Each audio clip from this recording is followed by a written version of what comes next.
Bite into a lemon right now. Just imagine it. The wince, the shudder, the way your jaw locks involuntarily as the acid hits your tongue. Now imagine the same lemon, the same slice, the same acid, but it tastes like lemonade. Sweet, almost sugary. The kind of sweet that makes you wonder whether the lemon was ever sour in the first place. Vinegar tastes like apple juice. Tabasco sauce tastes like glazed donuts. Goat cheese tastes like cheesecake.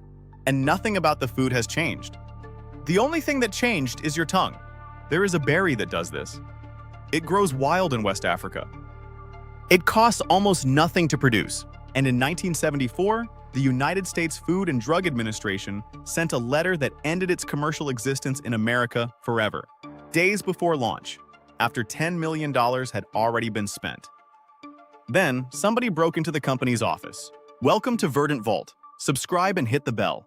Every share protects what they tried to bury. In 1725, a French explorer named the Chevalier de Marche was traveling along the West African coast, in what is now Ghana, Benin, and Togo.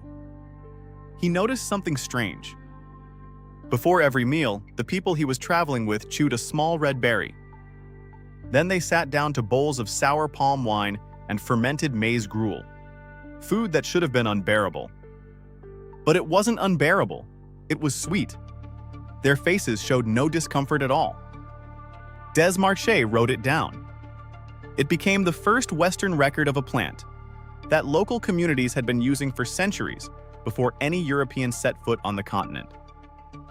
They called it different names depending on the region: Assa, Ladidi, Agbayun, Sisre. The berry had a single function. It rewrote the taste of everything sour into something palatable, something sweet. A century and a quarter later, a British surgeon named W.F. Daniel published the first detailed scientific description, in English in the 1852 issue of the Pharmaceutical Journal. He called it the miraculous berry of Western Africa. The name stuck. This is Synsepalum dulcificum, the miracle fruit, an evergreen shrub from the same plant family as the sapodilla, growing wild in tropical West Africa for so long that nobody knows when the first human ate one. And inside its small red pulp is a molecule that does something no other food on Earth can do. It rewires your sense of taste. In 1968, two scientists working independently on opposite sides of the world isolated the molecule responsible: Kenzo Kurihara at Florida State University and a Dutch team in the Netherlands. Both published the same year. Kurihara's paper appeared in the journal Science on September 20th, 1968. He named the compound miraculin. Here's how it works. Imagine your tongue has tiny locks on it called sweet receptors. When sugar fits into the lock, the receptor fires, and your brain hears the word sweet. Miraculin slides into the same lock, but at first it just sits there, inert, doing nothing. You could chew the berry plain and feel almost no taste at all. The magic happens when acid touches it.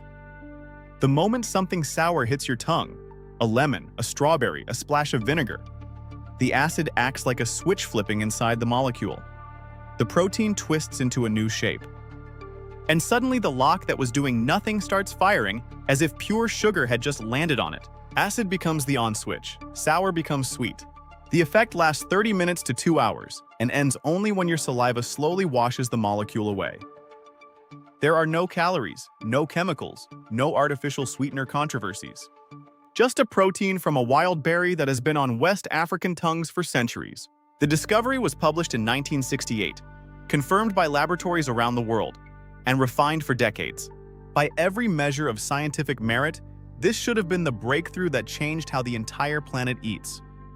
So ask yourself a simple question.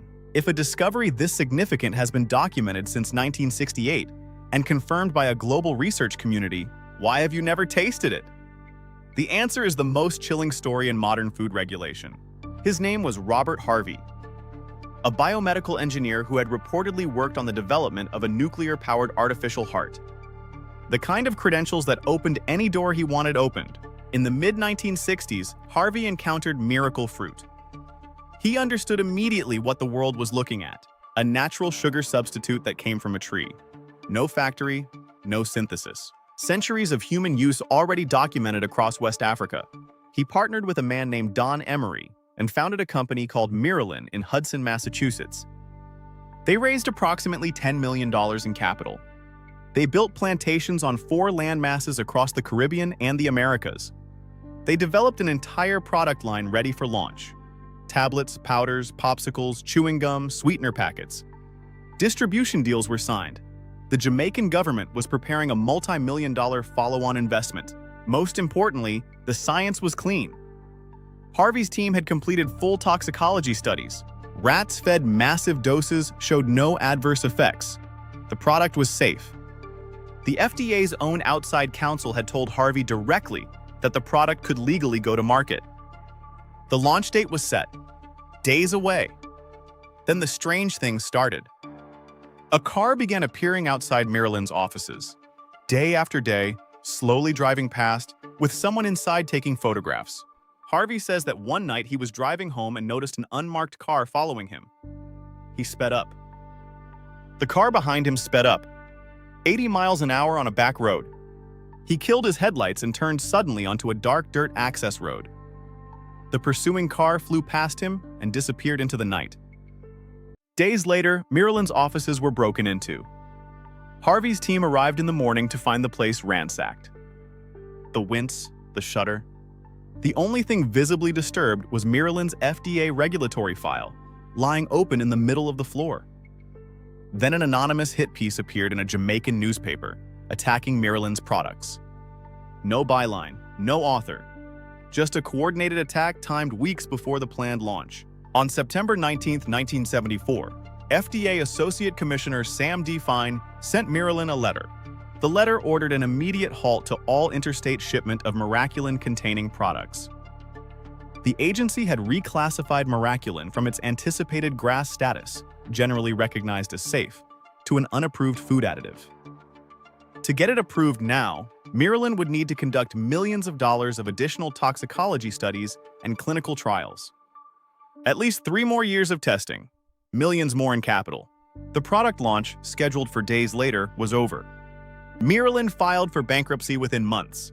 $10 million of investment, 4 plantations, a complete product line, signed distribution deals. All of it gone in a single letter, signed by a single regulator with no public scientific justification. Harvey later filed a Freedom of Information Act request for the FDA's internal file on the decision. What came back was a heavily redacted document that explained nothing. He has said publicly, and continued to say for 50 years, "I honestly believe that we were done in by some industrial interest that did not want to see us survive because we were a threat. Somebody influenced somebody in the FDA to cause the regulatory action that was taken against us. Now look at what Miralin was up against. $10 million of capital. One small company in Hudson, Massachusetts. The opposing forces were industries generating billions of dollars in annual revenue, with lobbying budgets larger than Miralin's entire balance sheet, defending markets that a natural plant-based sweetener would have gutted overnight. This was not a fair fight. It was an empire crushing a rebellion. And here is the fact nobody has ever been able to explain away. In 1974, the same year the FDA shut down Miraculin, the same agency granted initial approval to a brand new artificial sweetener called aspartame, a natural sugar substitute that grew on a tree, that anyone could plant, that had been used safely for centuries, was being shut down. At the exact same moment, a synthetic chemical sweetener owned by a single corporation with patent protection was being ushered through the regulatory door. You cannot patent Miraculin. The plant has been growing wild in West Africa for thousands of years. You cannot create a proprietary strain that farmers must license annually. You cannot build a recurring revenue model around a berry that anyone can grow in tropical soil and harvest by hand. Aspartame, by contrast, was a synthetic compound owned, patented, and manufactured by a single corporation. Every gram sold flowed back to one company. Every diet soda, every sugar-free product, every gram of the substance generated royalties. The financial difference between the two sweeteners was not a matter of taste or safety. It was a matter of who got paid. In 2016, researchers at the University of California, San Francisco published a landmark investigation in JAMA Internal Medicine. They had uncovered internal documents from the 1960s, proving that the Sugar Research Foundation, a predecessor to today's Sugar Association, had paid Harvard scientists to downplay the link between sugar and heart disease and shift the blame to dietary fat instead. The documents were real. The bribes were real. The scientific record had been deliberately corrupted by an industry protecting its profits. That happened. It is in the medical literature. It is the documented behavior of the same industry that in 1974 would have stood to lose billions if a natural, non-caloric sweetener from West Africa had reached American grocery stores. The precedent for industrial interference in American food science is not theoretical. It is published. It is sourced. And it sits in the same decade as the Maryland shutdown. The Sugar Association has denied lobbying the FDA on Miraculin. They also denied paying Harvard scientists until the documents surfaced 50 years later. Miraculin was never destroyed. It was only locked out of the United States. In December 2021, the European Union officially authorized dried miracle fruit as a novel food. Up to 700 milligrams per day for adults. Sold openly across the European market. Japan approved it as a food additive years earlier and has cultivated the berry commercially ever since. The science the FDA refused to acknowledge in 1974 has been accepted by every other developed economy on Earth, and the medical evidence keeps growing. In 2010, Dr. Mike Kusner at Mount Sinai Medical Center in Miami published a pilot study in the Journal of Clinical Oncology. 23 chemotherapy patients suffering from dysgeusia, the metallic, rotten meat taste distortion that strips food of all pleasure during cancer treatment. After using miracle fruit, 52% reported improvement. In 2012, a Creighton University study found that 5 out of 8 chemo patients had the metallic taste disappear entirely. In 2024, a triple-blind randomized trial called ClinMir was published in the journal Nutrients, testing miracle fruit in malnourished cancer patients across 3 months. Cancer patients described their food as tasting like rust, like rotten meat, like nothing at all. A single berry can give them their meals back. The compound that was banned from American food in 1974 is now being prescribed by oncologists to patients whose tongues have been destroyed by chemotherapy. Chef Homaro Cantu of the Michelin-starred Moto restaurant in Chicago handed out miracle berries free to thousands of chemotherapy patients. He built an entire coffee shop in 2014 called Barista, designed around sugar-free menu items sweetened by Miraculin. He died in April 2015. His mission did not. In the United States, you can still buy fresh berries and tablets legally, but only as a dietary supplement. You cannot legally sell a soda sweetened with Miraculin. You cannot legally bake it into bread. The 1974 FDA classification has never been overturned. 50 years later, it still stands. A berry that turns lemons into candy.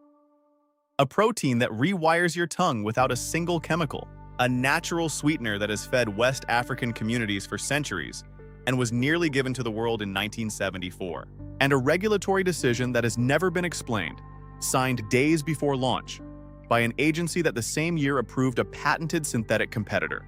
The miracle fruit does not care about the letter that was sent in 1974. It does not read FDA classifications or follow building codes. It has been growing in West African forests for longer than any country that tried to control it has existed, and it will keep producing red berries long after the industries that buried it have been forgotten. You do not need a corporation's permission to taste what your tongue is capable of. You do not need a sweetener company's approval to access what grew wild for centuries before any of them existed. You do not need anyone's blessing to remember what was almost taken from you. The berry is still here, still growing, still offering what it has always offered, a single drop of acid and a lifetime of sour rewritten into sweet. It is waiting for hands willing to harvest what 50 years of regulation could not erase. If this vault opened something for you, subscribe to Verdant Vault and hit the bell. Every like and every share preserves what they tried to bury. The next vault opens soon.